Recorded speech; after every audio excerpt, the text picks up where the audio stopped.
Olá, alunos da Escola Tuiuti, tudo bem com vocês? Professor Wagner Chaves, de Geografia, trazendo mais uma aula, dessa vez dando sequência ao nosso conteúdo sobre cartografia, falando hoje sobre os tipos de projeção. Então, só lembrando, a gente falou no início do capítulo a importância da cartografia, por que cartografia é poder, você conhecer um território, você conseguir mapear o território, saber os potenciais, saber as riquezas. Isso é poder, uma forma de conhecimento que a gente pode traçar estratégias geopolíticas para exercer poder em um lugar. A gente falou dos mapas na Antiguidade, falamos do mapa no Renascimento e agora a gente vai ver os tipos de projeção. Esse conteúdo vocês já tiveram contato com eles no sexto ano, então a gente vai relembrar algumas coisinhas. Então vem comigo. Bom, pessoal, a ciência da cartografia é você pegar um fenômeno grande e reduzir ele para poder observar numa escala menor. Então, por exemplo, uma planta de uma casa. Nessa planta vai conter todas as informações, onde vai ficar quarto, sala, cada janela, cada porta. Você está pegando uma casa e reduzindo ela a uma planta, a uma versão pequena dela. Quando a gente trabalha com escalas de território maior, escala de espaço maior, a gente tem alguns problemas. Primeiro porque a Terra ela é curva. Segundo, se a gente fizer um mapa de toda a Terra, a gente vai estar falando de um globo.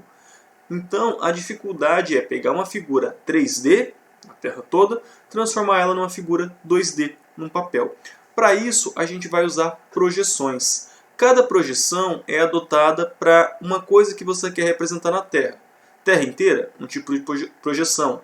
Uma área da Terra no trópico, um tipo de projeção. Uma área da Terra do polo, um tipo de projeção. Uma área tropical, uma área temperada, outra projeção. Cada projeção ela tem os seus prós e os seus contras. Toda projeção ela tem alguma distorção. Uma distorce a forma, outra a distância, outra área. Então, cabe você lembrar qual característica de cada projeção e onde a gente aplica cada uma delas. Então vem comigo. Primeira projeção que eu quero falar para vocês são as projeções cilíndricas, tá, gente? Observe essa imagem. Cilíndrica por quê? Você tem o planeta Terra e a folha ela envolve o planeta Terra, ela abraça o planeta Terra. Esse é um tipo de projeção cilíndrica, tá? As projeções cilíndricas, geralmente, não são todas, elas distorcem as áreas dos polos, tá? Então, as áreas tanto do Polo Norte quanto do Polo Sul, elas ficam muito maiores do que elas são. E o principal exemplo de projeção cilíndrica que nós temos é a projeção de Mercator, uma projeção que eu já falei para vocês, cilíndrica conforme. A projeção de Mercator, ela mantém a forma, mas distorce a área. Então, qual a principal característica da projeção do Mercator, gente? Para não esquecer nunca mais. Ela distorce os polos. Então, a gente olha para esse mapa aí, a Groenlândia, essa área em branco, ela é muito maior do que ela realmente é. A forma dela é correta, está corretíssima. Agora, o tamanho, a área é muito maior do que ela é. E a Índia, por exemplo, que é maior, fica pequena. O Brasil fica um pouco menor. A África fica pequena. O continente africano como um todo. Essa projeção foi feita pelo Mercator, que é aquele cartógrafo, aquele matemático e cartógrafo do Flamengo, né, que nós falamos que é uma região da Bélgica, feita naquele contexto da expansão marítima. Ela é uma projeção ótima para a gente utilizar para navegação e é a forma que a gente mais utiliza para representar grandes áreas, para representar o mapa mundi. Então nós usamos a projeção do Mercator, uma projeção cilíndrica conforme. Nós temos também uma outra projeção cilíndrica, mas essa projeção cilindra equidistante, que é a projeção do Peters. Essa projeção, pessoal, ficou bem famosa nos anos 70 e ela demonstra de forma mais real o tamanho do país, mas ele distorce a forma. Então vamos voltar aqui na Groenlândia. Perceba que a Groenlândia ela tem vários traços, várias curvas, só que o tamanho dela é irreal, é muito maior. Aqui no Peters, a Groenlândia está esmagada, ela está bem pequena. A gente não consegue ver os contornos, ver as formas. Entretanto, o tamanho dela é esse. É bem pequena, tá? É bem pequena não, ela é grande, né?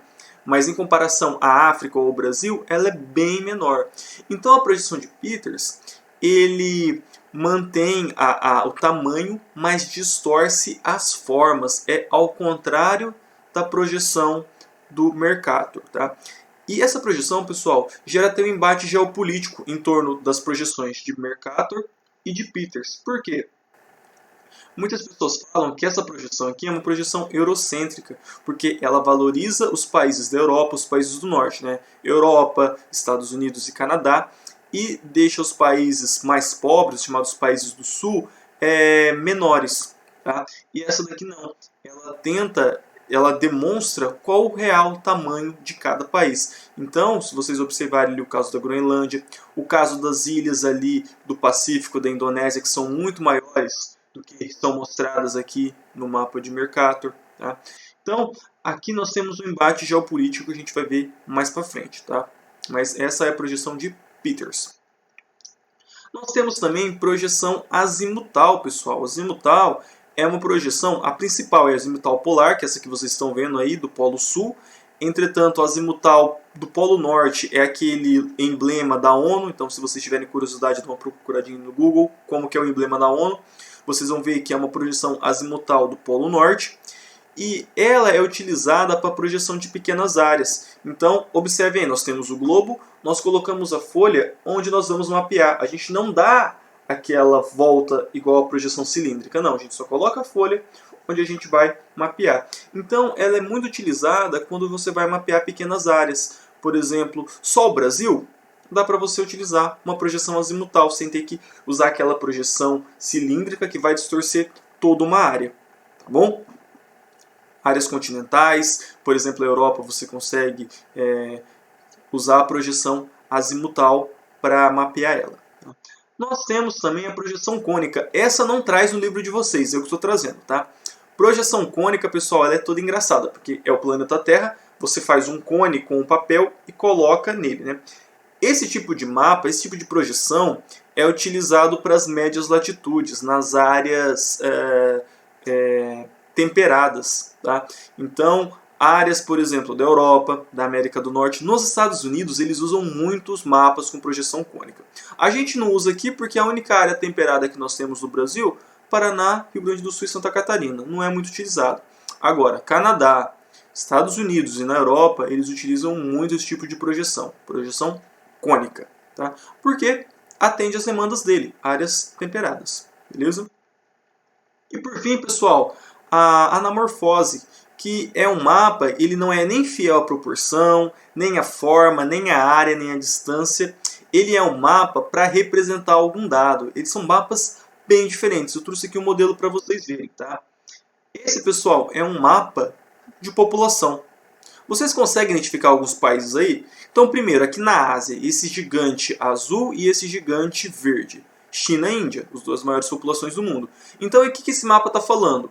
Quanto maior a população de um lugar, maior vai ser o mapa. Então, voltem aqui para a América, percebam que o Brasil ali está até bem grande. Tá? Mas ali ao norte a gente tem Estados Unidos e logo acima nós temos o Canadá. O Canadá é um dos países maiores em extensão territorial do mundo. Mas ali aparece só uma faixa, porque ele é pouco povoado. Beleza? Então, esse é o tipo de mapa que ele está demonstrando o quê? População mundial. Esse tipo de mapa, pessoal, é um mapa que vocês, fora do mundo acadêmico, fora da escola, mais vão ver. É os mapas que a gente encontra no dia a dia, em jornais, em revistas, em matérias. Esses tipos de mapa que está representando alguma coisa além do território. No caso aqui, população. Esses mapas são utilizados para PIB, para riqueza. Quando a gente fala de indústria, esses mapas são bastante utilizados, tá? Porque eles são bem didáticos. Aqui a gente bate o olho, tá, população, beleza. Quais são as maiores população? Índia, China, Estados Unidos, aí olha Brasil, Nigéria, Bangladesh, Japão, Indonésia. A gente consegue bater o olho e verificar a população de um país. Beleza, pessoal? Eu vou ficando por aqui, peço que vocês fiquem em casa. Qualquer dúvida, é só me consultar nos canais de comunicação da Escola Tuti, no Sistema Delta ou na plataforma Plural. Um abraço e até mais!